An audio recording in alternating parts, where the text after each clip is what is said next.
قاری حنیف ملتانی رحمتullah تعالی علیہ جیسا خطیب میرا نہیں ہے خیال کہ دنیا میں دوبارہ پیدا ہوگا۔ کیا میٹھی زبان ہے، کیا انداز ہے، کیا آواز ہے، اور تقاریر کو کرتے ہوئے حضرت مجذوب رحمتullah تعالی علیہ کے اشعار کو کیا خوبصورت انداز میں فرماتے تھے۔ آپ ایک نابینا خطیب تھے، لوگ سمجھتے تھے کہ آپ پیدائشی نابینا تھے، لیکن ایسا نہیں ہے۔ قاری صاحب رحمتullah تعالی علیہ 14 سال کی عمر میں ایک بیماری کے لگ جانے کی وجہ سے نابینا ہو گئے تھے۔ آج کل اگر کوئی نابینا ہو جائے تو بھیک مانگتا ہے، اپنی معذوری کی وجہ سے اپنے آپ کو بوجھ سمجھتا ہے، لیکن قاری صاحب نے ایسا نہ کیا۔ قاری صاحب کے دل میں ایمان تھا، اللہ پاک نے قاری صاحب سے دین کا کام لینا ہی تھا۔ آپ نے نابینا ہونے کے باوجود دل کی نگاہوں سے علم حاصل کیا۔ اللہ پاک کا یہ آپ پر بہت بڑا کرم تھا۔ قاری صاحب کا آبائی خاندان ہندوستان میں پانی پت ضلع کرنال سے ہے۔ قاری صاحب کو خطیب ایشیا اور شہنشاہ خطابت کا لقب بھی عطا کیا گیا تھا۔ آپ کے بہت سے عظیم استادوں میں سے ایک عظیم استاد قاری طیب رحمتullah تعالی علیہ بھی تھے۔ آپ نے اپنا وقت سید عطا اللہ شاہ بخاری رحمتullah تعالی علیہ کے ساتھ بھی گزارا ہوا ہے۔ آپ شاہ جی کے ایک اچھے دوست تھے، اکثر آپ شاہ جی کی باتوں کو سننے کے لیے جایا کرتے تھے۔ قاری صاحب کی سند پر سید عطا اللہ شاہ بخاری رحمتullah تعالی علیہ کے دستخط بھی موجود ہیں۔ قاری صاحب فرماتے ہیں کہ ہم نے حدیث کی کستوری کو اللہ والوں کی جوتیوں میں بیٹھ کر لیا ہے۔ حضرت قاری صاحب حسین احمد مدنی رحمتullah تعالی علیہ سے بہت محبت کرتے تھے۔ حضرت حسین احمد مدنی کے آپ شاگرد بھی تھے اور سید حسین احمد مدنی رحمتullah تعالی علیہ آپ کے پیر و مرشد بھی تھے۔ اب ذرا قاری صاحب کی مزاحیہ باتوں کو بھی سنیے جو شاید آپ نے نہ سنے ہوں۔ مولوی صاحب جلندری رحمہ اللہ جیسا متقی پرہیزگار ہاں مولوی تھا، ولی نہیں تھا۔ آخر ولی دی کی نشانی ہے کہ جی کرتے تو ننگا دا ولی پجامے تو ننگا پکا ولی۔ تماشا ولایت کا معیار نماز نہیں، ولایت کا معیار روزہ نہیں، ولایت کا معیار قرآن کی تلاوت نہیں، اللہ کے نام پہ سر کٹانا نہیں۔ جو چرسی پھرنی پڑی، جو ننگا پھرے سبحان اللہ سبحان اللہ۔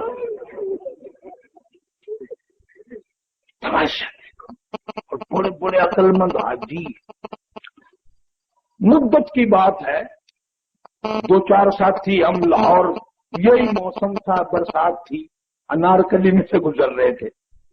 کچھ بات پہ بیٹھا ایک ملنگ، لوگوں کے ہاتھوں کی لکیر دیکھ کر تقدیر بتا رہا ہے۔ وہاں مجمع کھڑا ہے، پجامیوں والے، پجاموں والے، پتلونوں والے کھڑے ہیں۔ 1 روپیہ فیس تھی، ان دنوں میں روپے میں بڑی جان تھی۔ کسی کو دیکھ کر کہتا تھا تو بڑا افسر بنے گا، کسی کو کہتا تھا تیری فرسٹ کلاس لیڈی سے شادی ہو جائے گی، وہ تو بابو کوڈا ہی ہو جاتا تھا۔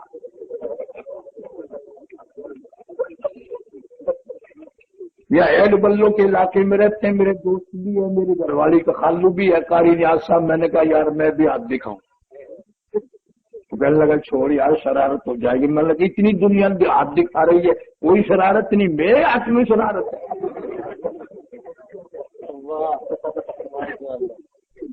میں نے کہا روپے ہی تو ہے، کوئی بات نہیں۔ اس لوگوں میں سے گھستا میں بھی ہوں، آہستہ آہستہ آہستہ جب وہاں جا کر کے یوں 2 زانو گولڈے نیچے منڈے مار کے روپیہ میرے ہاتھ میں لگ جی ملنگی روپیہ لو، انہوں نے لے لیا۔ میں کہا دیکھو میری شادی ہونی کہ نہیں، بدبخت نے اچھی طرح اب دیکھا بھی نہیں، اس نے دیکھ لیا بھی یہ ملک پاکستان ہے، اچھے بھلے کو نہیں ملتی، اسے کون دے گا۔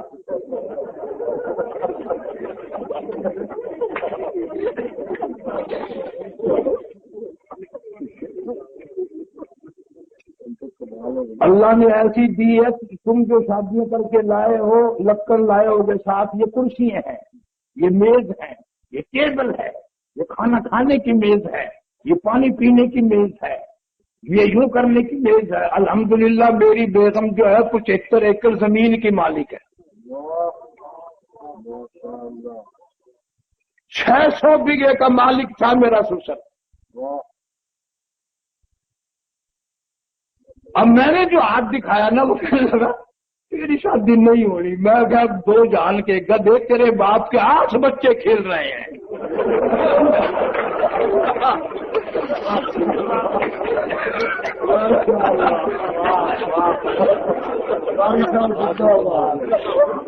سارا کھیل ہی بگڑ گیا. بندوق اندر روپیہ اپنا لے کے جا اتوں. میں کہ میں جانا ہی نہیں. اگر چاہتا کی ہے میں کہ اور شادی کرا.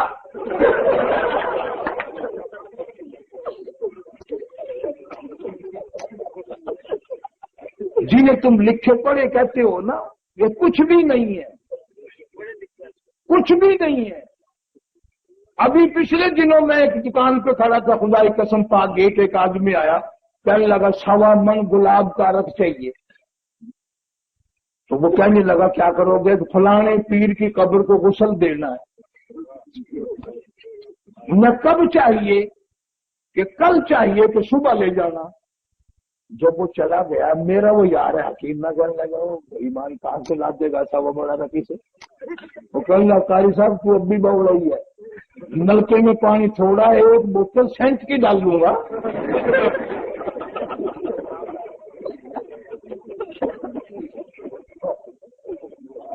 قبر کو گلاب کے عرق سے اور سینٹ سے غسل دیتا ہے اور اپنے دل کو قرآن کے نور سے کبھی غسل نہیں دیا.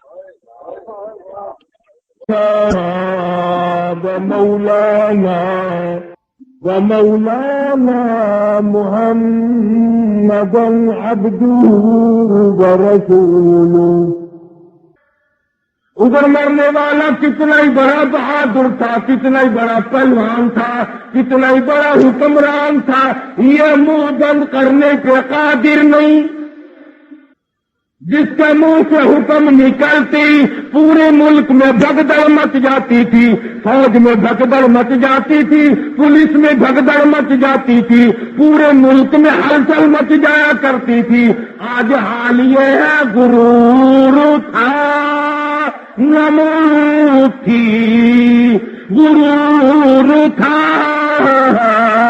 نمو تھی, ہٹو بچوں کی تھی صدا, کتا غرور تھا نمو تھی, ہٹو بچوں کی تھی صدا. پر آج تم سے کیا کہوں لحد کا بھی پتا نہیں. جا کے دیکھو مالک ہوا جن کی ڈنکی سے گرجتے تھے زمین و آسمان, جن کی ڈنکی سے گرجتے تھے زمین و آسمان. اور گھاس ہے اور جھاڑ ہے ان کی قبر پر اور نشا کچھ بھی نہیں. مگر آج خبر میں پڑا ہوا حالت یہ کہ یہ سرائے دہر مسافروں بخدا یہ کسی کا مکان نہیں. جو مقیم تھے اس میں کل یہاں کہیں آج ان کا نشان نہیں. ادھر منبر پہ تشریف فرمائے, خود ہی فرمانے لگی الوداع الوداع اے دوستو اب جلد اتر جائیں گے ہم. الوداع اے دوستو اب جلد اتر جائیں گے ہم, اور پھر کبھی اس دنیا کمینی میں نہیں آئیں گے ہم. ہم بھی رونے لگے اور کہتے ہیں کس طرح سے کیوں کر, کس طرح سے کیوں کر دل لگائیں گے ہم, اور اس جیسی مبارک شکل کہاں سے لائیں گے ہم.